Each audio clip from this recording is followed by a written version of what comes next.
Okay, तो आइए sir जी,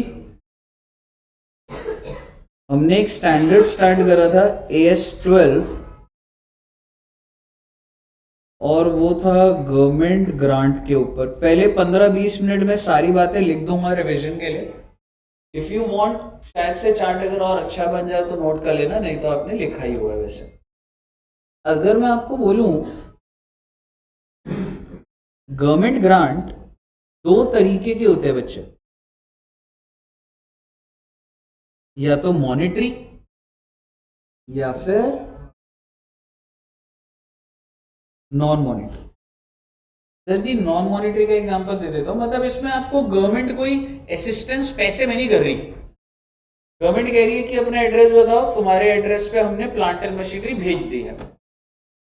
grant का क्या मतलब होता था, एक बार बताओगे? कहने से एग्जैक्टली और आप कह सकते हैं grant is just like it is cash assistance in cash और इन टाइम।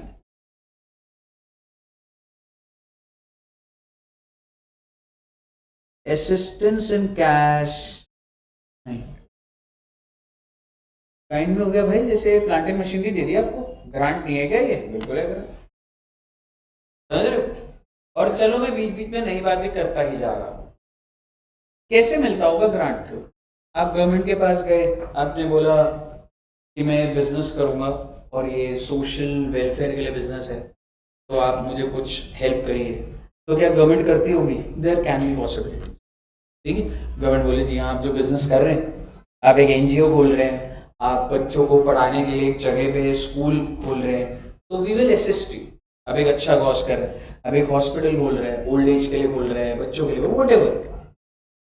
तो गवर्नमेंट ने आपको पहले ग्रांट मिल जाएगा, या ग्रांट को लेने के लिए कई बार मीटिंग्स होंगी कि आप कैसे कैटेगराइज करेंगे। हम कैसे मान लें आप सिर्फ सीनियर सिटीजन का करेंगे? हो सकता है आप सीनियर सिटीजन बोल के अमीर लोगों का ऑपरेशन करा रहे हो और पैसे ले रहे हो उनसे। क्यों? मेरे को चेक करना है नहीं करना? अगर आप एक अच्छा कॉज कर रहे हैं तो मेरे को कंट्रोल तो देखना पड़ेगा ना। तो ऐसे कई हमारे बीच में मीटिंग्स होंगी और एक कॉन्ट्रैक्ट होगा कि मैं आपको ग्रांट तभी दूंगा, मैं आपको 10 करोड़ का ग्रांट दे दूंगा, लेकिन आप इस कैटेगरी के लोगों का ही ऑपरेशन करेंगे। ये रजिस्टर्स होने चाहिए, आपको उनके आधार कार्ड लेने पड़ेंगे, मैं कभी भी आऊंगा मैं चेक करूंगा। As a government it is my responsibility. ठीक है ना, होगा ना बच्चे ये? एंड अभी ये बातें चल रही थी, लोग, इट इज नॉट कंक्लूडेड। मैं आपको ग्रांट दूंगा नहीं दूंगा, आपने कहा सर जब तक कंक्लूड नहीं हो रहा 5 करोड़ दे दो ना, और मैंने कर भी दिया ट्रांसफर। क्या मैं इस ग्रांट को ये बोलूं कि मुझे ग्रांट मिल गया है, या मैं इसको एज एडवांस दिखाऊं? सर आप ये क्या बोल रहे हो? मैं पहले आपसे जो बात करी वही बात कर लेता हूं, अभी कुछ लिखना मत। Pen to recognise a grant. Recognise का मतलब समझते हो बच्चे? कि जर्नल एंट्री कब डालनी है? सर जी मीटिंग चल रही है, 6 महीने हो गए मीटिंग चलते हुए, तो ग्रांट की एंट्री कैसे डलेगी? और बेटे अभी मीटिंग चल ही रही थी और गवर्नमेंट ने आपके अकाउंट में पैसा डाल दिया 5 करोड़ रुपए। अब आप मुझे बताइए, क्या मैं इसको ग्रांट बोलूं या मैं इसको एडवांस बोलूं? तो मैं एडवांस बोलूंगा। क्यों सर जी एडवांस क्यों बोलोगे? बेटे just because you have received the money does not mean that you have received the grant. There are some conditions which are to be fulfilled, और अगर वो अभी तक फुलफिल नहीं हुई तो आप इसको ये नहीं बोल सकते कि मैं अब इसका हकदार हो गया हूँ, ये ग्रांट है, मैं इसको एज ग्रांट रिकॉर्ड नहीं करूँगा। पर सर पैसा आ गया, mere receipt of money doesn't mean that you have fulfilled all the conditions in relation to। Grant को रिकॉर्ड तब करा जाता है जब कंपनी को यह भरोसा हो कि मैं सारी कंडीशंस कर चुका हूं या मैं सारी कंडीशंस कर दूंगा, तब आप ग्रांट को रिकॉर्ड करिए। मैं कह रहा हूं पैसा मिले ना मिले, आपने सारी कंडीशन फुलफिल कर दी, मैंने बोला आपको ग्रांट मिल जाएगा, चाहिए आप रिकॉर्ड कर दीजिए। पैसा मिलने से थोड़ा ना ग्रांट का डिसाइड होगा। सर एग्जाम्पल, आज हमारी मीटिंग है, 50वीं मीटिंग है, एंड आज कॉन्ट्रैक्ट साइन हो गए, you fulfilled all the condition, and you are eligible for 5 crore grant. Eligible है आप, मैं आपको 5 करोड़ दूंगा, आप मुझे बताइए आपको मिल गया ग्रांट? और मेरा सवाल रिकॉर्ड करूं? रिकॉर्ड कर दोगे भाई? रिकॉर्ड कैसे करोगे? रिसीवेबल करके डेबिट कर दोगे कुछ कि पैसा लेना है गवर्नमेंट से। और मान लो अगर ये रेवेन्यू नेचर की है, डे टू डे खर्चे के लिए दिया था, तो आप भैया ग्रांट इनकम को बुक कर देंगे आप। मैं आपको ये बताना चाहता था, मियर receipt is not the evidence that you have fulfilled all the condition and you should record. समझ रहे हो? तो बेसिकली इस चीज के बारे में लिखवाऊंगा भी सही आपको, पर आपको एक लॉजिक क्लियर हुआ कि आपको रिकॉग्नाइज कब करना है। लिख लीजिए इसको, चलिए हेडिंग लिख लीजिएगा पहला, when to recognise a grant.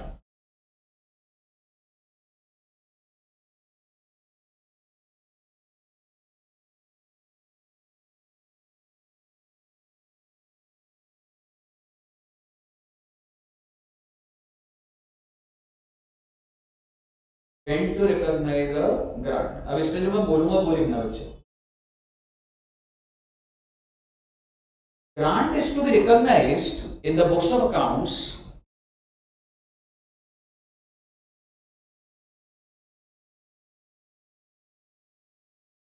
if following conditions are fulfilled।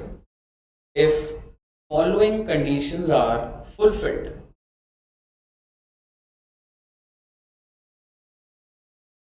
Condition number 1,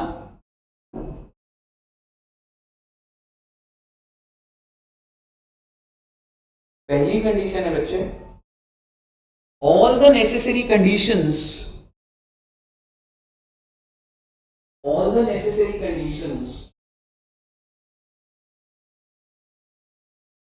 are fulfilled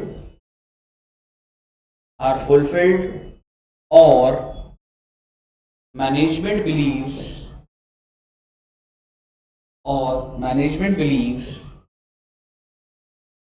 that it can be fulfilled। Management को लगता है हाँ फुलफिल कर देंगे, अरे कोई टेंशन वाली बात नहीं है, अरे fulfilled or necessary conditions, sorry, or the conditions in relation to grant can be fulfilled। ये लिखा था ना, यही है ना?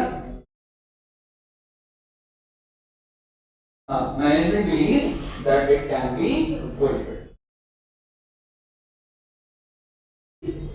बताइए कोई दिक्कत? सेकंड पॉइंट इसी के अंदर, ये फर्स्ट कंडीशन हो गई है। सेकंड कंडीशन,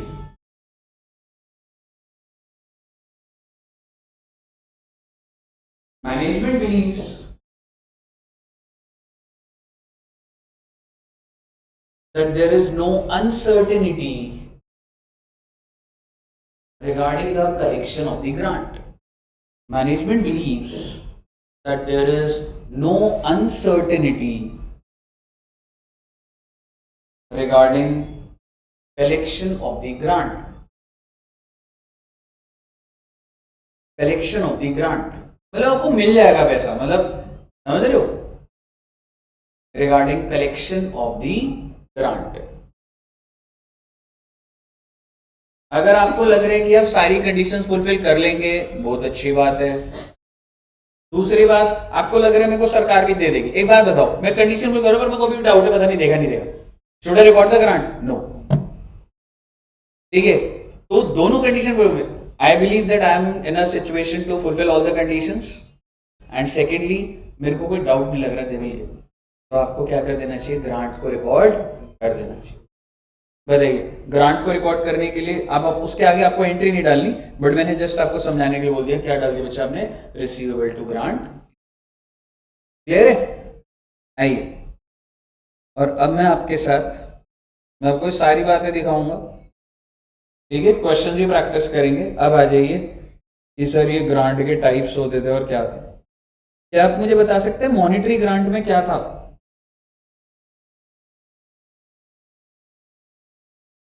नहीं नहीं, I am sorry, non monetary में।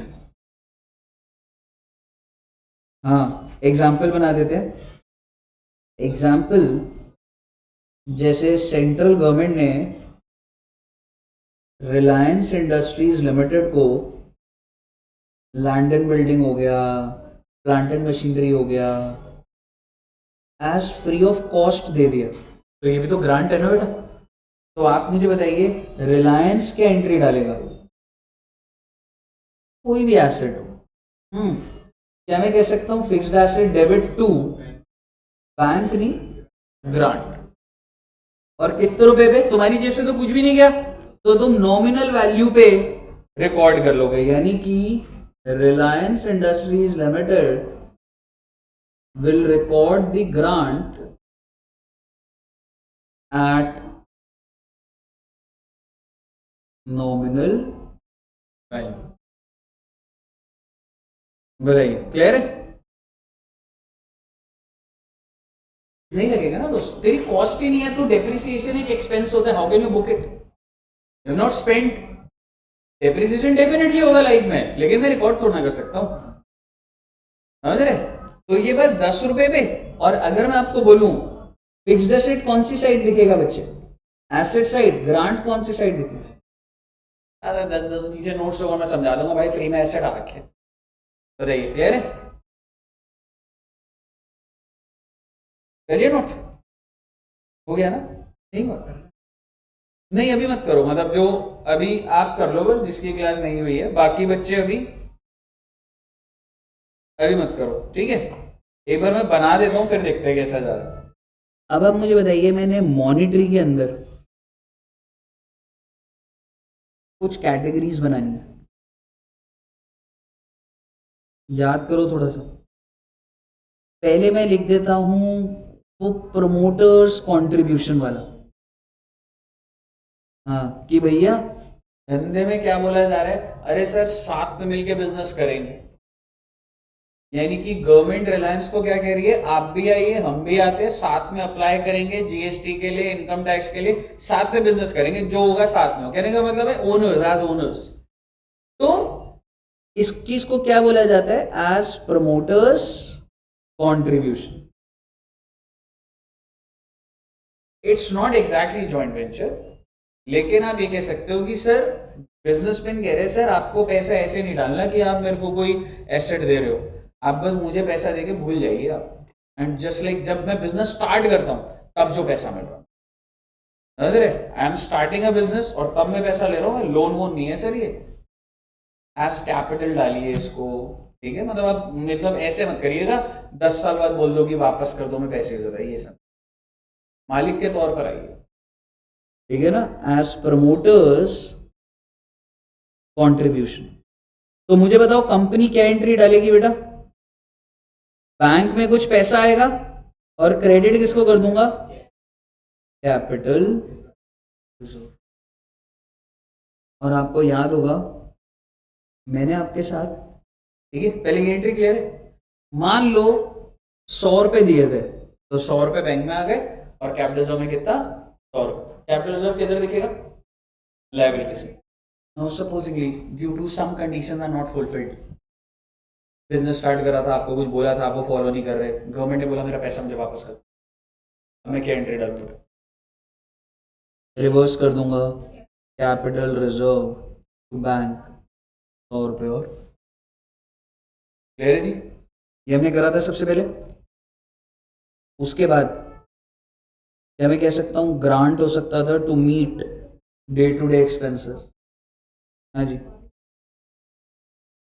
रिवर्स कर दिया मेरे भाई, तूने पैसे वापस कर दिए, तो कैपिटल रिजर्व भी उड़ा दे और भी उड़ा दे। ये मैं नीचे लिख देता हूँ, ऑब्वियसली ये रिफंड की एंट्री है, ठीक है ना? ये किस चीज की एंट्री है, रिसिप्ट की।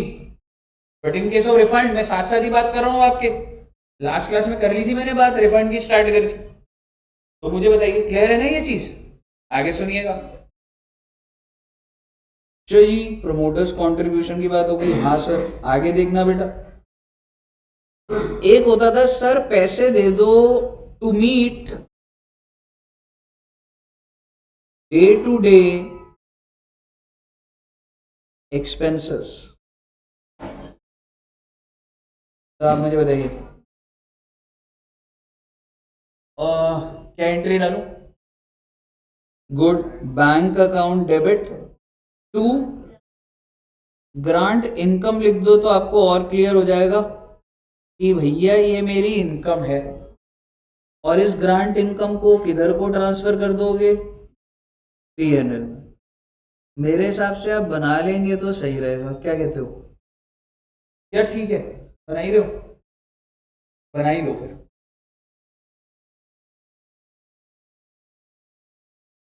तो ये तो बात हो गई बेटे रिसिप्ट की। और अगर बाय चांस तुमने कंडीशंस फुलफिल नहीं करी, तुमको ग्रांट मिल गया, तुमने खर्चे भी कर दिए, 5 साल बाद 10 साल बाद ड्यू टू एनी रीजन आपको ये ग्रांट को वापस करना पड़ गया, तो आप क्या एंट्री डालेंगे? ग्रांट इनकम डेबिट कर देंगे या ग्रांट एक्सपेंस? ठीक है, टू बैंक। और इस एक्सपेंस को या मतलब एक्सपेंस ये ग्रांट एक्सपेंस ही लिख दूं, नहीं तो ऐसी कंफ्यूजन होगी। इस ग्रांट को एक्सपेंस बोलूंगा और इसको मैं कहाँ ट्रांसफर कर दूंगा? PNL to grant expense.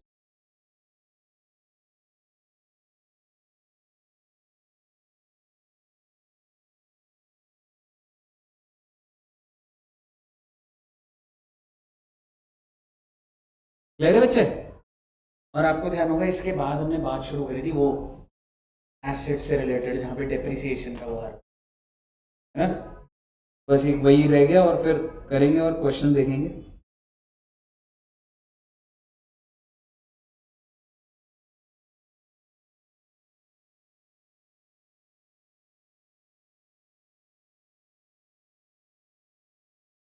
Grant जो मिल रहा है वो किस लिए मिला है? In relation to specified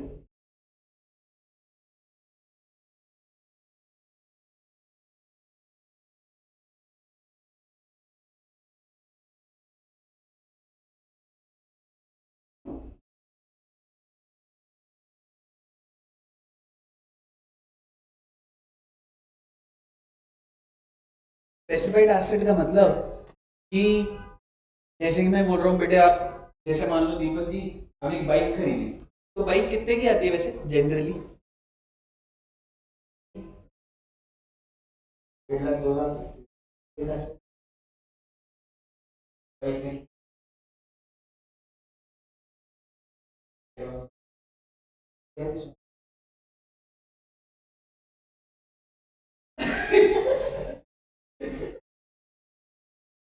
scooty चलाती हो, अच्छा, और इस तरफ भी ब्रेक होती है, लेफ्ट हैंड में भी ब्रेक।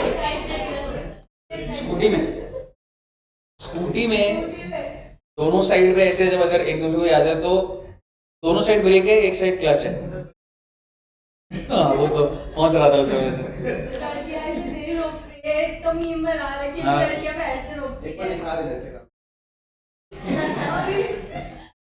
पर वो तो बताओ, एक्टिवा में दोनों साइड पे ब्रेक होती है या एक क्लच होता है और एक बाइक में होता है? एक्टिवा में नहीं, थ्योरेटिकली ही बता दो ऐसे, मतलब मैं आपको रिया जी आप तो एक्टिवा चलाते हो तो इधर पता ही नहीं लग रहा कहाँ पे क्या है, मतलब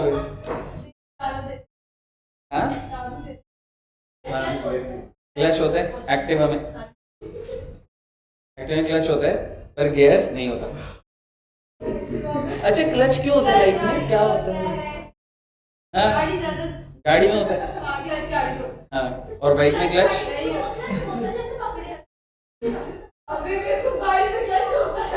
मेरे को बहुत मन कर रहा है वीडियो में।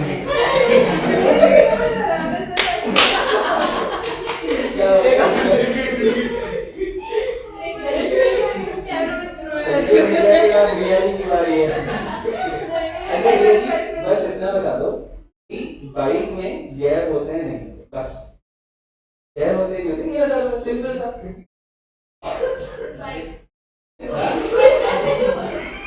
बाइक में होते गियर होते इधर बता सकते हो आप, तीनों तीनों देवियां। हाँ, ये सोच रही है मैडम बाइक क्या होती है, ऐसा नहीं सोच रही ना। खुद बता, ये सोचना तो बता दो, बाइक में गियर होते हैं या नहीं?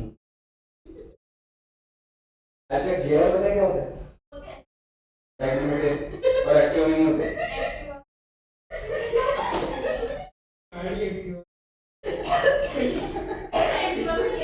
एक्टिव में गियर नहीं होते और गाड़ी में। हाँ, ऐसे ऐसे नीचे क्यों लिखे हुए हैं, इससे थोड़ा आता है। गियर तो होता है और एक्टिवा में लेफ्ट में अगर गियर नहीं होता है। अच्छा, क्लच होता है। क्लच नहीं, क्लच तो बाहर के लगते हैं, तो क्लच कहते हैं, वो होता है। और अरे वो चल ही नहीं रहा कुछ, मैं ऐसे। अच्छा, सिर्फ इतना बता दो, अगर आपने सही दे दिया ना, अगर आपने आंसर, तो आपको मैकडॉनल्ड्स से बर्गर नहीं खिलाऊंगा। आपको देना पड़ेगा। बाइक में क्लच होता है या नहीं होता? ऐसे बताइए, होता है नहीं होता? बाइक में क्लच होता है और एक्टिवा में क्लचर। अच्छा, बाइक में होता है और गियर्स होते हैं बाइक में, होते रियली होते हैं।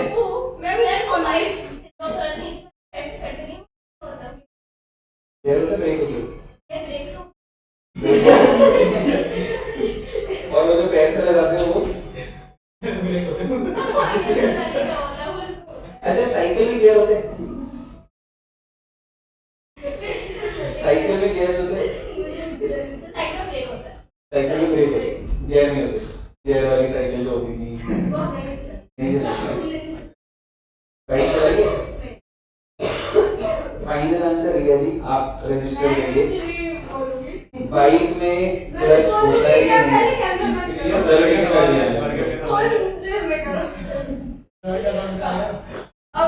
हाँ, होता है या नहीं होता है क्लच? नहीं होता। और गियर? मुझे बताओ, साइड में जो होता है खींचते तो जब ऑन करते वक्त ऑटो थोड़ी है वो। बाइक में मतलब ये कौन सी बाइक आ रही है यार? जब बाइक में बटन होता है, मैं बाइक की बात कर रहा हूँ, ठीक है? Hand brake. हाँ, ये शॉक कर रही है मैडम, हैंड ब्रेक का पता है मैडम। अच्छा ठीक है, क्या हैंड ब्रेक बाइक में होती है? नहीं होती। गियर होता है बाइक में? गियर ही नहीं होता। अच्छा, और क्लच होता है? क्लच, गियर नहीं होता। क्लच क्या होता है नहीं पता? आपके एक्टिवा में जो दूसरा वाला है ना, लेफ्ट वाला, वो क्लच है। अच्छा, क्लच से क्या होता है? गाड़ी रुकती है। क्लच से होता क्या? गाड़ी में होता है ना क्लच, क्या होता है क्लच से?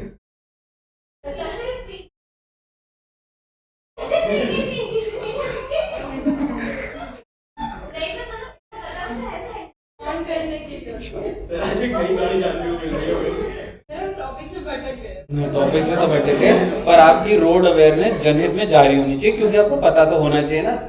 पता लगे कि ब्रेक की जगह क्लच दबा दिया मैडम ने।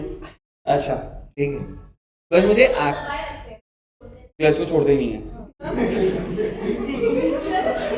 क्लच छोड़ने नहीं है, क्लच को छोड़ने ही नहीं है। हाँ, बाइक में ना क्लच नहीं छोड़ते। तो जब फिर क्लच को कब छोड़ना होता है? मतलब पकड़े ही रहो, मतलब जब गाड़ी रोकी तो चल गुड। अच्छा, स्टेपनी बाइक में होती है? स्टेपनी और एक्टिवा में नहीं होती? एक्चुअली हम ना अभी कहीं जा रहे थे, तो हमारे गाड़ी का बट खत्म हो गया, गाड़ी उछल तो इसलिए आप चला रहे थे क्या? एकदम से वो अच्छा, तब पता लगा, फिर पता लगा कि स्टेपनी है। और हमारी गाड़ी में स्टेपनी भी नहीं थी। स्टेपनी नहीं थी। और एक्टिव में अगर ये हो जाए तो स्टेपनी नहीं है, तो उसमें भी कराना है। पर जो आपकी जो डिक्की है जिसपे बैठे हुए उन्हें, उसमें टायर उसमें टायर नहीं है, पक्का है? और स्कूटर में स्टेप नहीं होती है? कितनी सी स्कूटर और बाइक और जो भी है स्कूटी उसमें एक स्टेप भी कहाँ से आ सकती है? वो चेतक वाला स्कूटर जो होता था उसमें नहीं है? वो देखे पुराने जो स्कूटर होते वो नहीं देखा। नहीं, जो स्कूटर होते हैं उसके पीछे से राउंड कलर के ऐसे लगा होता है। नहीं देख ना। नहीं नहीं, कोई बात नहीं बेटे, आपने अच्छा बताया। मैं तो क्लच हर बार छोड़ रहा हूँ आजकल बाइक में, मैंने तो पकड़ के रखना था वो क्लच। गलत लॉजिक के साथ ये नहीं होती है। और गलत लॉजिक के साथ ये अभी दोबारा फिर कोई पूछूंगा इनसे ना दोबारा। यार अगली बार भाई क्या? अगर कोई समझ के आऊंगी वापस। गुड, आपने काफी हद तक सही बताया। ऐसे तो मुझे ये समझ नहीं आ रहा बाइक ऐसे कौन सी चल रही है बाइक में। बाइक में नहीं स्कूटी।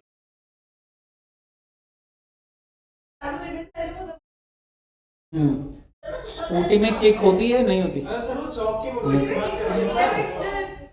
चौक की जॉब की बात हो सकता है, जॉब की बात कर,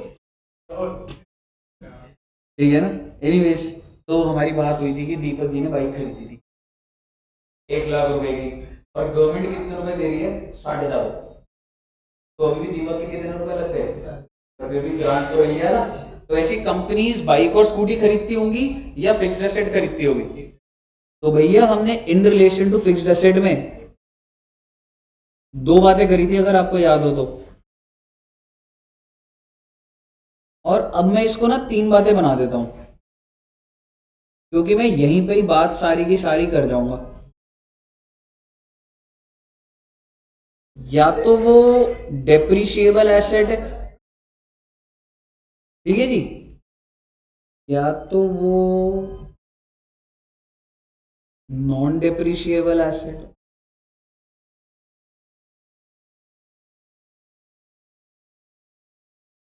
नॉन डेप्रिशिएबल को ना थर्ड वाले में लिखना बेटा, या तो वो नॉन डेप्रिशिएबल एसेट। और डेप्रिशिएबल एसेट हुआ तो एक मेथड 1 है, और यहां पर भी मैं यही लिख रहा हूं कि अगर वो डेप्रिशिएबल एसेट हुआ तो वो कौन सा मेथड बोल रहा हूं बच्चे? मेथड नंबर 2, ठीक है जी। सर ये क्या बोल रहे हो सर आप? मैं आपको पहले नॉन डेप्रिशिएबल की बातें सारी खत्म करूं।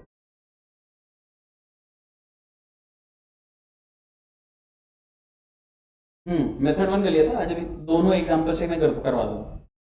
नॉन डेप्रिशिएबल एसेट कह सकता हूं, एग्जांपल लैंड, इन्वेस्टमेंट भी कह सकते हो, ठीक है। तो इसमें क्या होगा सर? इसमें ना बच्चे क्या होता है कि मान लो गवर्नमेंट ऑफ इंडिया ने रिलायंस इंडस्ट्रीज लिमिटेड को, रिलायंस ने क्या करा बच्चे? रिलायंस ने ना परचेज करा लैंड फॉर 10 करोड़, ठीक है जी, 10 करोड़ का लैंड परचेज करा, और गवर्नमेंट ऑफ इंडिया इसको ग्रांट कितना दे रही है? 6 करोड़ का। उसे बोला भाई पहले लैंड परचेज कर ले, तो पैसा ले ले भाई। तो आप मुझे बताइए, सबसे पहले जब उसने परचेज करा तो रिलायंस क्या एंट्री डालेगा बच्चे?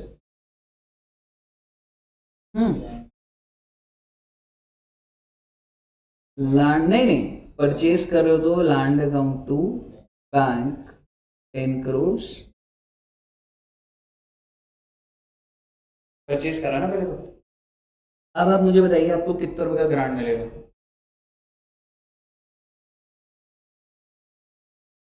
To capital. आप लैंड की वैल्यू कम नहीं करेंगे, वो डेप्रिशिएबल एसेट नहीं है। इसके अलावा कोई भी होता है, बट ये नॉन डेप्रिशिएबल है ना।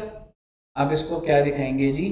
कैपिटल रिजर्व में। सोच के देखिए एक बार, आप आराम से रजिस्टर कर दूंगा आपके दिमाग में पूरी बात कि अगर ये बैलेंस शीट है तो तुम्हारा लैंड कितने पे दिख रहा है? 10 करोड़, और आपको कैपिटल रिजर्व देखने लग जाएगा। यहां तक क्लियर है? पहले सर क्या इसको हम धीरे धीरे पीएनएल में भेजेंगे? नहीं भेजेंगे, नहीं भेजेंगे। मेरी बात सुनिएगा, थोड़ा सा टेक्निकल जाएगी अभी बात। नॉन डेप्रिशिएबल के अगेंस्ट मैं जो पैसा जो मुझे मिल रहा है, क्या मैं एसेट की वैल्यू कम कर रहा हूँ या कैपिटल रिजर्व में डाल रहा हूँ? कैपिटल रिजर्व में। और ये कैपिटल रिजर्व किधर जा रहा है भैया? बैलेंस शीट में। अब आप इसके आगे लिखिएगा, it will not be transfer to PNL account. कि कहीं आप सोचो सर धीरे धीरे करके मैं 6 करोड़ को पीएनएल में दिखाऊंगा कि मेरी कुछ तो इनकम हो रही है, मैं नहीं दिखाऊंगा। ठीक है जी। However, if the company has to spend some amount to fulfill the conditions,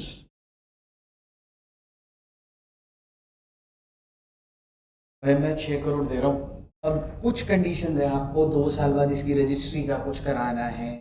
ठीक है, गवर्नमेंट ग्रांट आपको क्या लग रहा है मैं 6 करोड़ आपके साथ बिना कॉन्ट्रैक्ट के दे दूंगा आपको?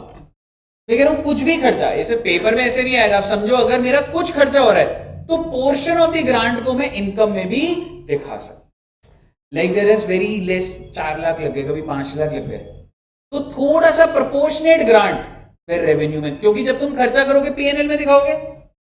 ठीक है, रजिस्ट्रेशन चार्जेस हो गए या कुछ भी मेंटेनेंस का खर्चा हो रहा है, गवर्नमेंट ने बोला खर्चा तो तुम्हें ही करना है इसके बाद। ठीक है, चाहे मैं लेवलिंग कर रहा हूं, छोटा मोटा खर्चा कर रहा हूं, तो मैं थोड़ा सा ग्रांट पीएनएल में डाल सकता हूं प्रोपोर्शनेट। तो सबसे पहले क्या हो गया, it will not be transfer to PNL. However if the company has to spend some amount to fulfil the condition,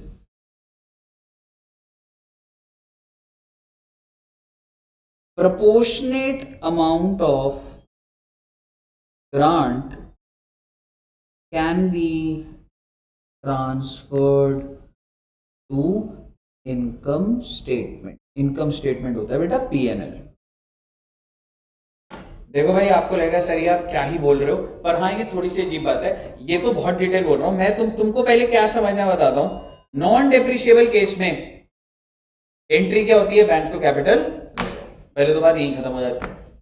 लेकिन अगर आपको उस ग्रांट के रिलेशन में कुछ कंडीशंस फुलफिल करने के लिए कुछ खर्चा करना पड़ता है, तो आप थोड़ा सा अमाउंट उस ग्रांट का जो 6 करोड़ है, you can take a little bit of amount to your PNL. Clear है बच्चे? और अब मैं आपके साथ आ रहा हूं जी डेप्रिशिएबल, या फिर अब आपको ये सारा लॉजिकल लगेगा। ये वाला आपका हो गया, ये लिख लीजिए, और अब बस 10 मिनट में सारी बातें हो जाएंगी आप। बिल्कुल, मेरी पढ़ाने की छुट्टी है, वो फिर प्रैक्टिस रहेगी। जनवरी के बाद से फरवरी में पढ़ना शुरू करा।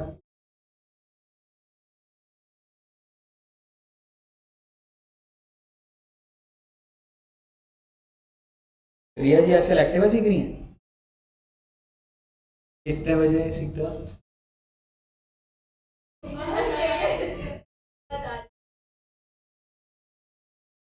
हाँ, फॉग में वैसे तो एक ही बराबर होता है, लड़कियां चलाती है, फॉग हो ना हो एक ही बराबर है।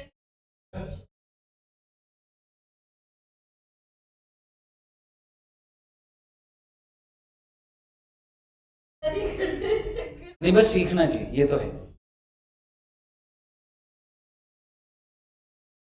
आपके बट अगर कंट्रोल सही है तो आ जाता है सीखना। हाँ हाँ, एयर का हाँ, साइकिल आनी चाहिए स्कूटी के लिए। साइकिल नहीं आती फिर स्कूटी सीखना मुश्किल है, लेकिन थोड़ा टफ हो जाता है। साइकिल से हेल्प मिलता है बैलेंसिंग।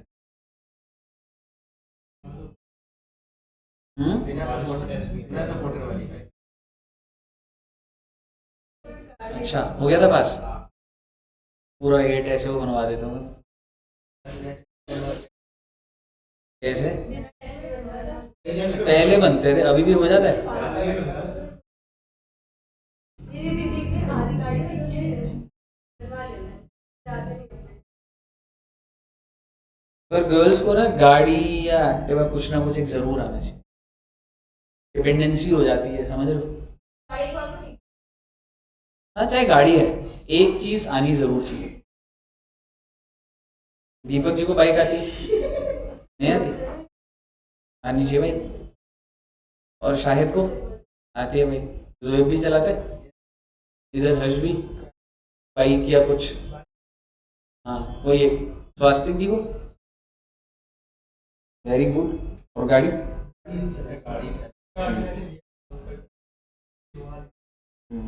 रनीश को स्कूटी आती है ना। चलिए एनीवेज लिख लिया। और ऐसी सर आपकी राइटिंग बहुत छोटी हो टाइम लगता है।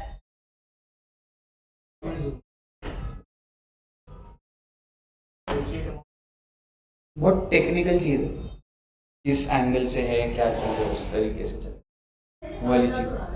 नहीं नहीं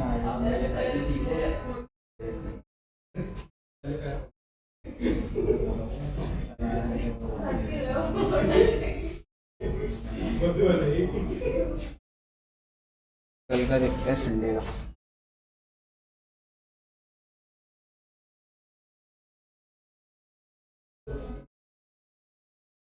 हाँ जी करिए नोट बच्चे।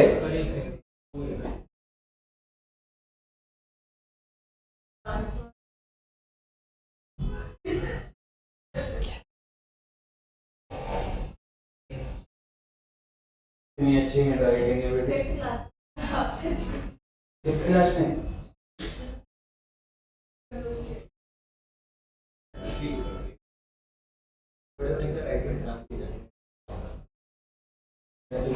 बोलते ऐसे सच में खराब हो जाती है, जल्दी जल्दी लिखते हैं। हाँ मतलब बोल रहा हूँ फिर लिख रहा हूँ, वो चीज़ है। तुम तो आराम से बैठे हुए थे मजे में, क्या है?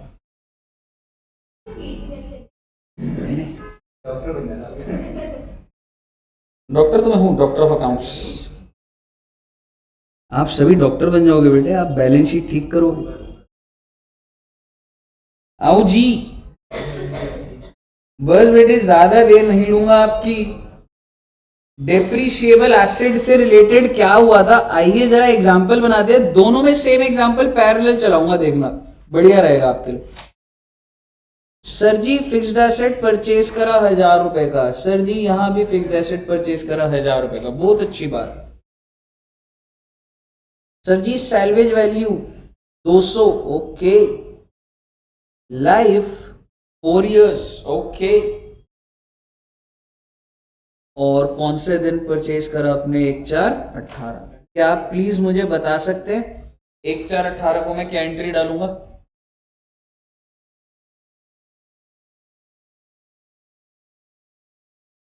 ना ना वन भी पूरा फ्लो में एक बार ना, ठीक है ना। फिक्स्ड एसेट 2, कोई दिक्कत यहाँ तक? एसेट खरीदा है जी, 1000 रुपए का खरीदा है, हो गया।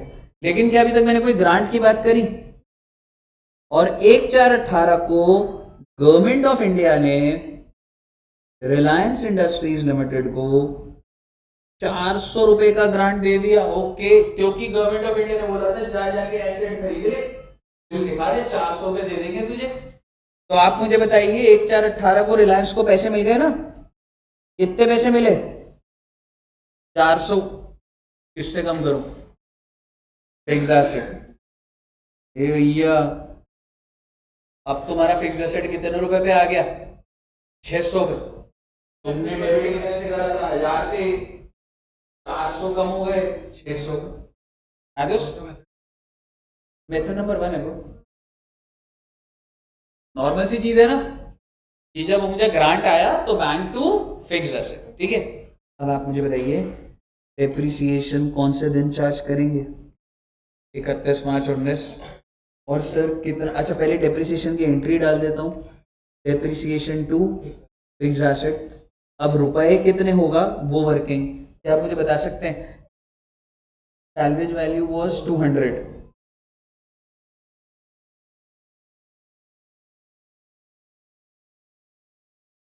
इन relation to depreciable asset, purpose asset के लिए। एग्जैक्टली तुम्हारा फिक्स एसेट कितने का है? 600 का। कितने रुपए सैल्वेज वैल्यू है? तो माइनस ही करते थे ना सैल्वेज वैल्यू, तो लाइफ कितनी है? तो बेटे मुझे बताइए ना कितने रुपए आ गए? 100 रुपए।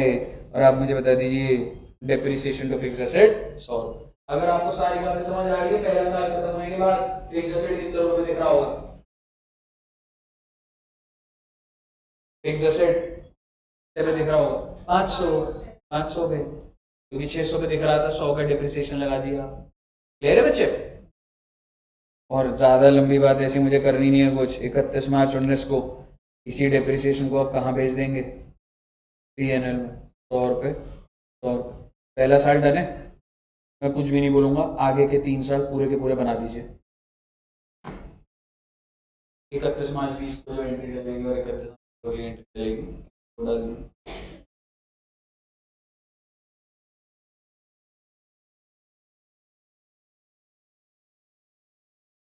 SLM ही है बच्चों।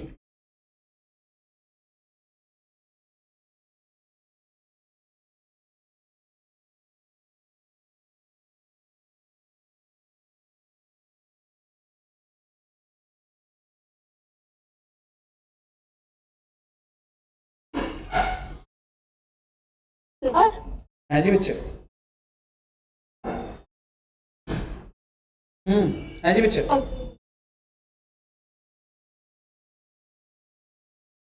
आरुषि जी, नितिन जी, हाँ जी। स्पेसिफिक एसेट मॉनेटरी में आएगा नॉर्मल? कौन सी चीज बच्चे? स्पेसिफिक एसेट मॉनेटरी है बच्चे, पैसा दे रहा है गवर्नमेंट। जहां पे पैसा है, इन केसेस में पैसा था। ये जितने भी मॉनेटरी हमने, नॉन मॉनेटरी तो था वो फ्री में दे दिया, बाकी सारे मॉनेटरी हैं।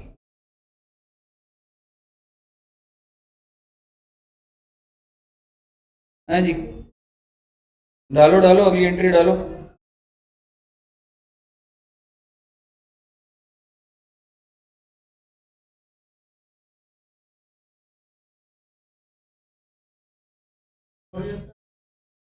हम्म 19, 20, 21 3 मोर इयर्स। हाँ 31 मार्च 22 तक डलेगा। जैसे सॉरी 31 मार्च 20 को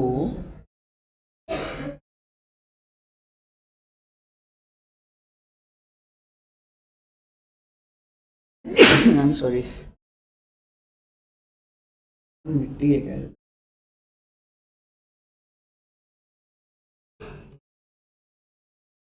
डेप्रिसिएशन टू फिक्स्ड एसेट कितना है बेटा? अगले साल भी कितनी लगाओगे?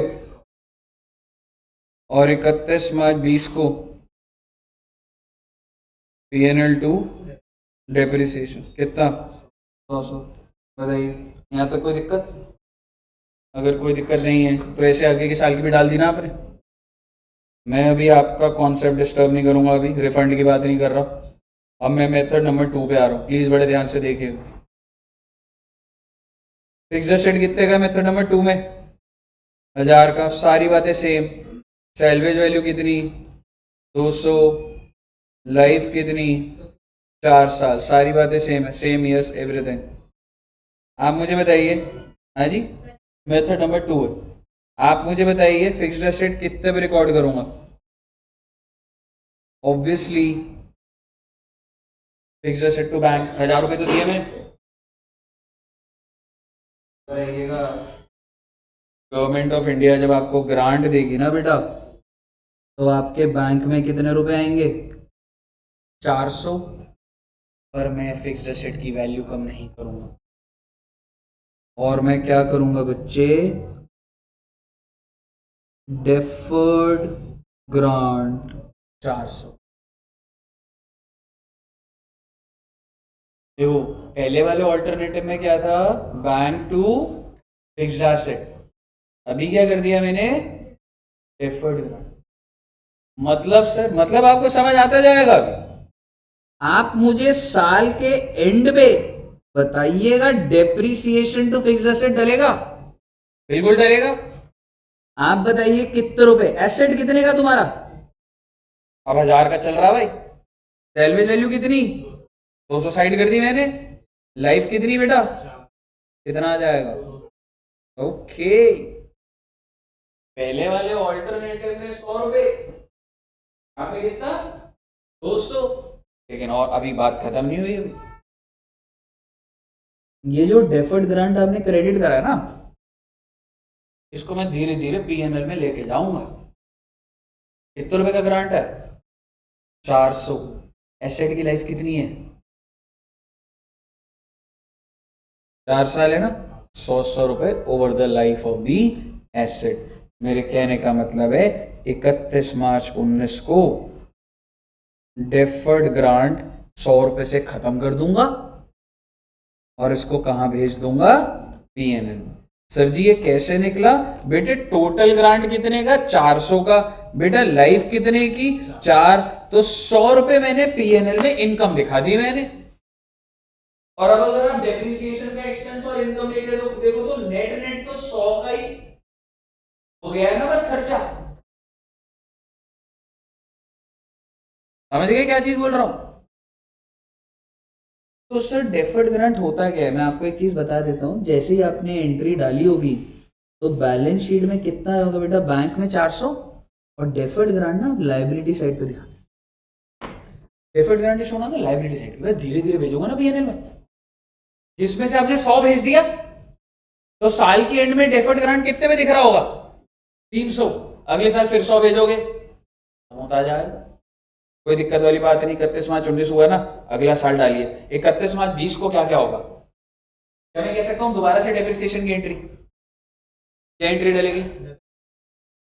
Depreciation to fixed asset. Okay, हाँ जी। हाँ,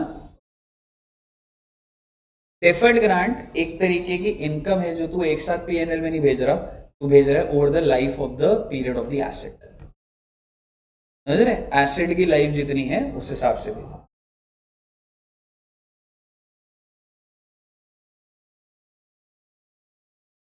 हाँ जी, की है ना? नहीं, देख ये तो तेरे को 1/4/18 को मिला है ना, और जब साल खत्म हो रहा है कब हो रहा है वो? 31 मार्च 19। तो 31 मार्च को डेफर्ड ग्रांट कितना हो गया होगा? 3। ठीक है दोस्त। अब मुझे बताइए 19-20 में क्या एंट्री डाली आपने? सबसे पहले मैं पूछ लेता हूँ डेप्रिसिएशन टू फिक्स्ड एसेट कितना? 200। और डेफर्ड ग्रांट टू पीएनएल 100 रुपए। और दोनों को पीएनएल में भेज दो ना, मतलब सिर्फ उसको डेप्रिसिएशन को, सॉरी।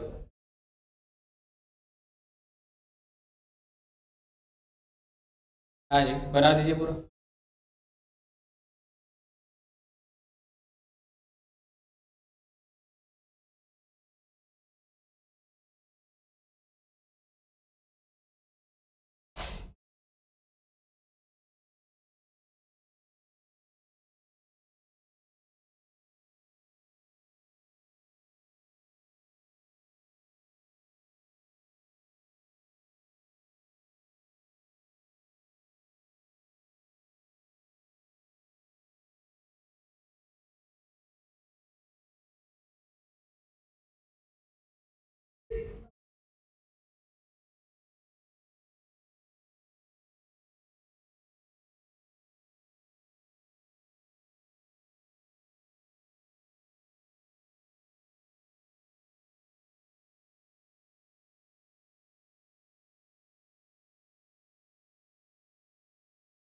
हम्म, 22 तक डलेगा। और जब 22 तक आप डाल दोगे, एक बार डाल दीजिए,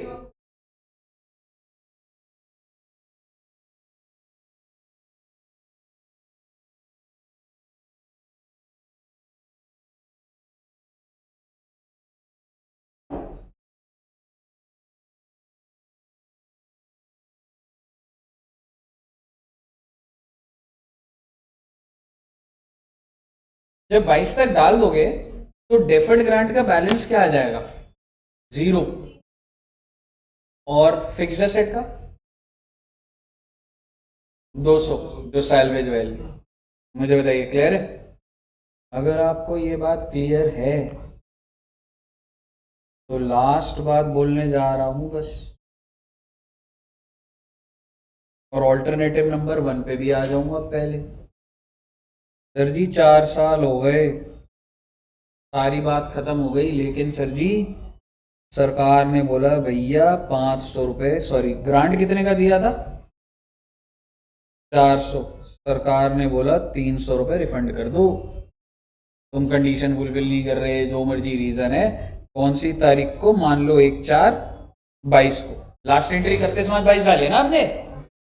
डालने को 31 को डाल सकता हूँ, 1/4/22 कर दिया मैंने। और ऑल्टरनेटिव नंबर 1 की बात कर रहा हूं आपसे मैं। तो एक बात तो तय है कि जेब से कितना निकलेगा रे? 300। डेबिट क्या?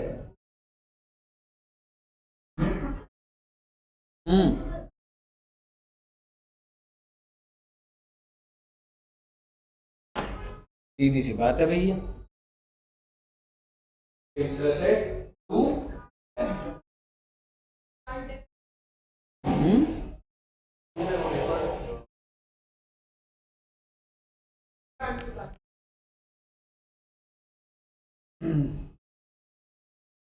नहीं बताऊंगा मैं।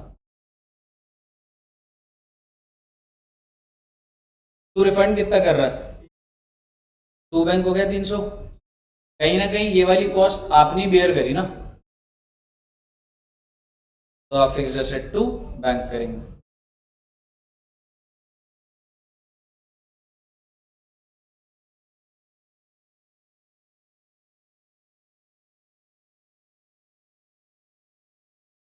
अब आप जरा सोचिए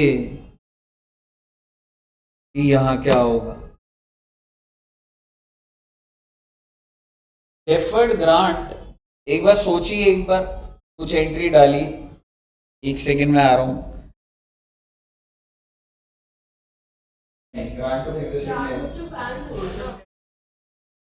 क्वेश्चन ये है भाई, ऑल्टरनेटिव नंबर 2 में क्या करेगा? एक सेकंड में आ रहा हूँ। हाँ कुछ भी डालो, एक मिनट थॉट प्रोसेस में। दूसरा वाला से बाहर से कोई आ जाता है, कोई नहीं, मैं वही से आई।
हर टाइम क्लच पकड़ के गाड़ी चलती है, स्टार्टिंग में आप क्लच धीरे से छोड़ते हो,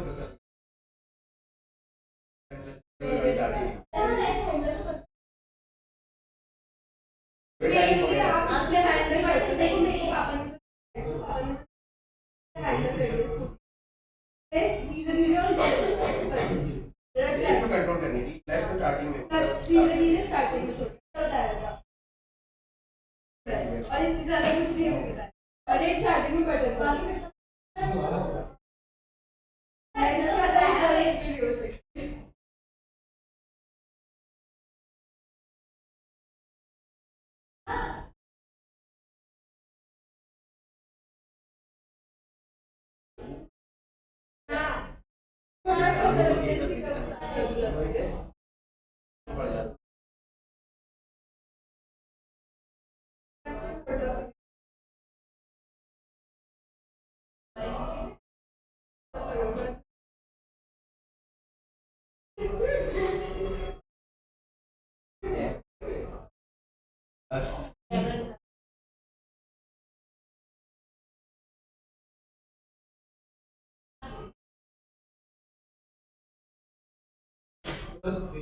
बढ़िया बेटा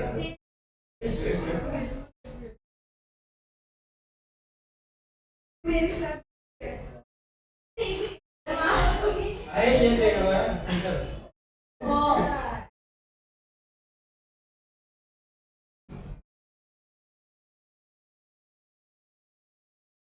क्या मुझे क्या बोलते हैं एंट्री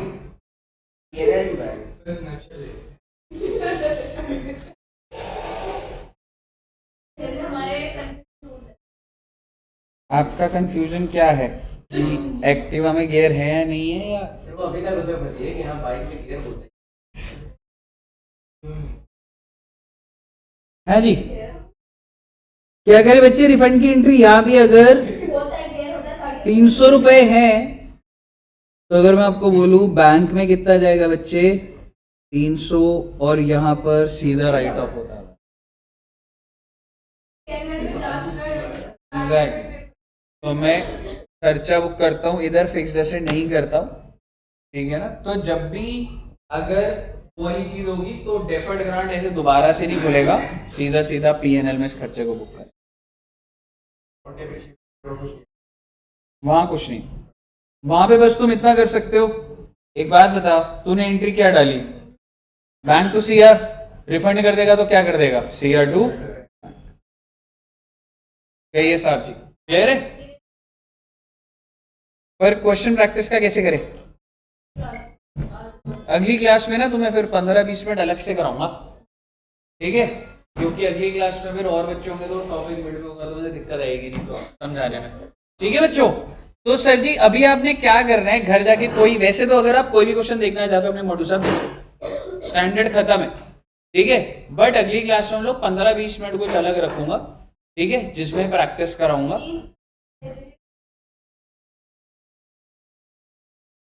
आपने क्या करना है, घर जाके आप अपने मॉड्यूल से, सीएमए के बच्चे सीएमए मॉड्यूल से पढ़ सकते हो, पहली लाइन से पढ़ना शुरू कर दो,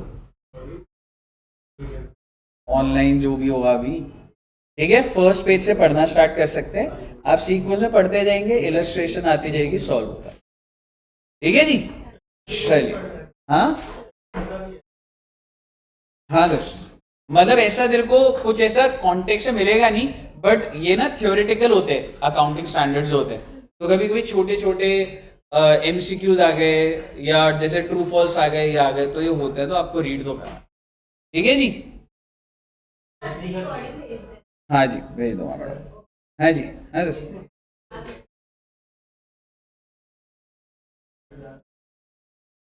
सीधा पीएनएल में जाता है। देख मतलब ये बेटर एग्जांपल है, मैंने 4 साल खत्म कर दिया ना, तो तुम्हें वो लग रहा है अगर 1-2 एग्जांपल भी करवाऊंगा ना तो उससे ज्यादा वो वाला पीएनएल वाला होता, पीएनएल सही है। तो जितना ग्रांट, डेफर्ड ग्रांट का बैलेंस बचा था वो डेबिट कर देता, उसके बचा पीएनएल टू बैंक करता, ठीक है ना, वो चीज करता। चलिए तो इतना रखते हैं बच्चों, और मिलेंगे नेक्स्ट वीक, तब तक के लिए thank you very much, bye bye. 15-20 minute ही कराऊंगा।